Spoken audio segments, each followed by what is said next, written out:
আপনারা নির্বাচনের আগে ইস্ত্রি করা পাঞ্জাবি আর বড় টুপি পরে একদম ইরি খেতে নেমে যান। এই মানুষ এই হিপোক্রেসি এখন এগুলা বুঝে। নির্বাচনের যখন সিজন আসে, নির্বাচনের সিজন আসলে ওনার যেই মনে হয় যে ওনার কিছু টাকা দিতে হবে বা হচ্ছে কোর্টকে ম্যানেজ করার, যারা হচ্ছেন এলিট ব্রিড, আপনারা কোন মুখে আমাদেরকে ব্লাডি সিটিজেন বলে কোন মুখে আবার হচ্ছে গরিবদের কাছে ভোট চাইতে যাবেন?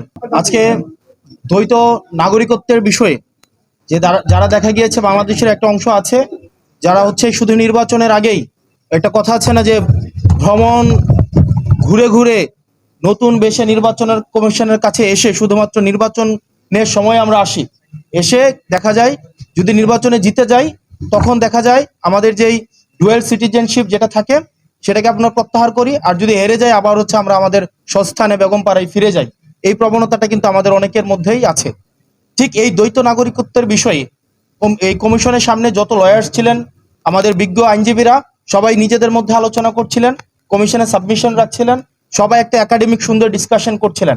প্রত্যেকটা আইনজীবী তারা তাদের মতামত দিচ্ছিলেন এবং কমিশন সেগুলিকে গ্রহণ করছিলেন। অত্যন্ত দুঃখজনক বিষয় হচ্ছে কমিশন এবং প্রত্যেকটা আইনজীবী যখন একটা অত্যন্ত একাডেমিক পরিবেশে তাদের সাবমিশনগুলো রাখছিলেন, ঠিক সেই সময়ে আলোচনা শেষে আব্দুল আওয়াল মিন্টু এক আইনজীবীর কাছে তেরে আসেন, জহিরুল ইসলাম মুসার দিকে তেরে আসেন, তেরে উনাকে ব্লাডি সিটিজেন হিসেবে উনাকে বলেন যে উনি একটা ব্লাডি সিটিজেন এবং উনি হচ্ছেন এলিট ব্রিড। উনি এলিট ব্রিড আর দ্বৈত নাগরিকত্বের বিষয়ে স্ট্রিক্ট অবস্থান রাখার জন্য কমিশনে যারা হচ্ছে সাবমিশন দিচ্ছিলেন সেই সব আইনজীবীদেরকে উনি বলছিলেন উনারা হচ্ছেন ব্লাডি সিটিজেন। তো সেই জায়গাটিতে আমরা প্রতিবাদ করি।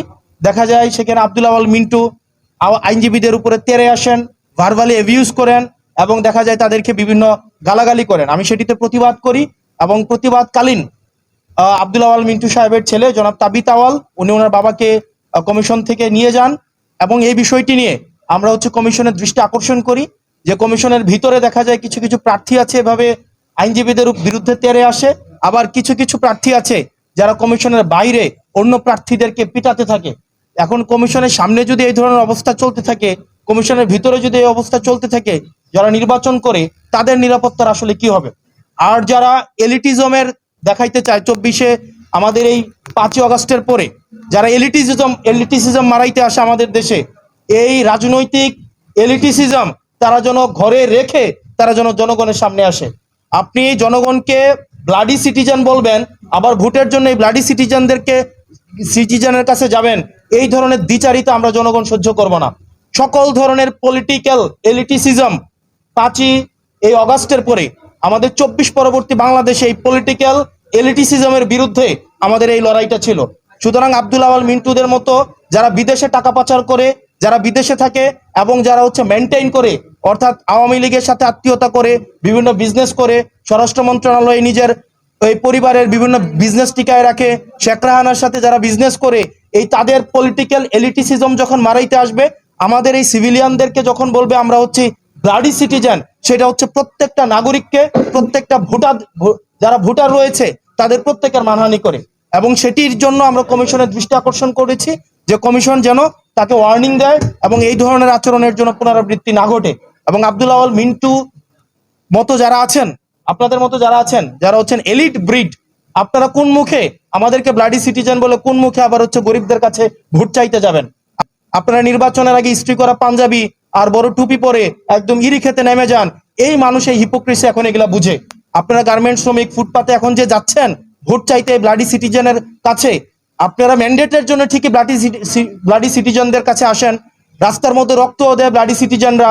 এই ব্লাডি সিটিজেনের রক্তের উপরে দাঁড়িয়ে আপনারা বিদেশে ব্যবসা করেন, ছেলে মেয়েদেরকে বেগম পাড়ায় রাখেন, সেফ এক্সিট নেন, ডুয়েল সিটিজেনশিপ নেন এবং নিরাপদ যখন দেখেন তখন বাংলাদেশে এসে ব্লাডি সিটিজেনদের রক্তের উপরে দাঁড়িয়ে তখন আবার নির্বাচনে দাঁড়াবেন। আর নির্বাচনে যদি দেখেন উত্তর দক্ষিণ হয়েছে আবার তখন দেশ থেকে পালিয়ে যাবেন। এই ধরনের বাংলাদেশ আমরা 24 পরবর্তী সময়ে আমরা এই বাংলাদেশ দেখতে চাই না।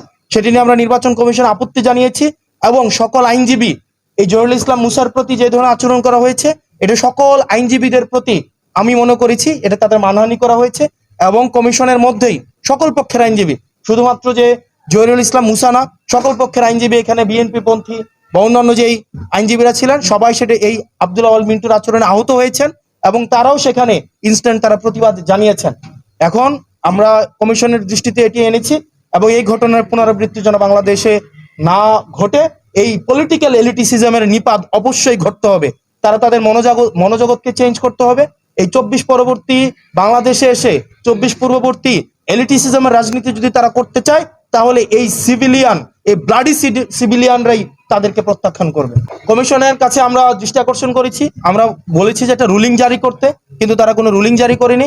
একটা হচ্ছে অনেকটা এরকম যে তারা জাস্ট একটা এড়িয়ে গিয়েছে বিষয়টা। তবে কমিশন উপস্থিত যারা আইনজীবী ছিলেন, আইনজীবীদের প্রতি কৃতজ্ঞতা জানাই, কারণ প্রত্যেকটা আইনজীবী তখন এই বিষয়টিকে প্রতিবাদ জানিয়েছে দলমতের ঊর্ধ্বে উঠে। কারণ এটা আইনজীবীদের পেশাগত জায়গা থেকে আমি মনে করেছি এটা হচ্ছে মানহানি হয়েছে। আমরা সেদিনই আপনারা দেখেছেন রিটার্নিং অফিসারের কার্যালয়ে আমরা প্রায় 1 ঘন্টার আমরা হচ্ছে সাবমিশন রেখেছিলাম, এবং সেখানেও কিন্তু আমরা এই বিষয়গুলো নিয়ে বলেছিলাম যে আমরা যদি ল এক্সিস্ট করে, তাহলে সেক্ষেত্রে উনি বিভিন্ন সময় ওনার হচ্ছে প্রিভিয়াস হিস্ট্রিও আছে। উনি 2008 একই ঘটনা করার চেষ্টা করেছিলেন, 2018 একই ঘটনা করার চেষ্টা করেছিলেন, 24-এর ইলেকশনেও উনি যেটা 7ই জানুয়ারির যে আমিডাবি নির্বাচন হয়েছে সেখানেও উনি প্রার্থী হওয়ার মনোবাসনা করেছিলেন, সেজন্য ওনার বাড়ি বিক্রি করে কিছু টাকা উনি পরিশোধ করেছিলেন। আবার অর্থাৎ নির্বাচনের যখন সিজন আসে, নির্বাচনের সিজন আসলে ওনার যেই মনে হয় যে ওনার কিছু টাকা দিতে হবে বা হচ্ছে কোর্টকে ম্যানেজ করার, এই বিষয়গুলো হচ্ছে আমরা তখনই এনেছিলাম, কিন্তু তখন আমলে নেইনি। যেটি আবার হচ্ছে আমরা নির্বাচন কমিশনে এসেছি, উনিও আমার বিরুদ্ধে এসেছেন, উনিও আমার বিরুদ্ধে সাবমিশন দিয়েছেন, কিন্তু ওনারটা সেখানে লিগেলি সেটা হচ্ছে আপনার রিফিউটেড হয়েছে, আমারটা সেটা প্রিভেল করেছে।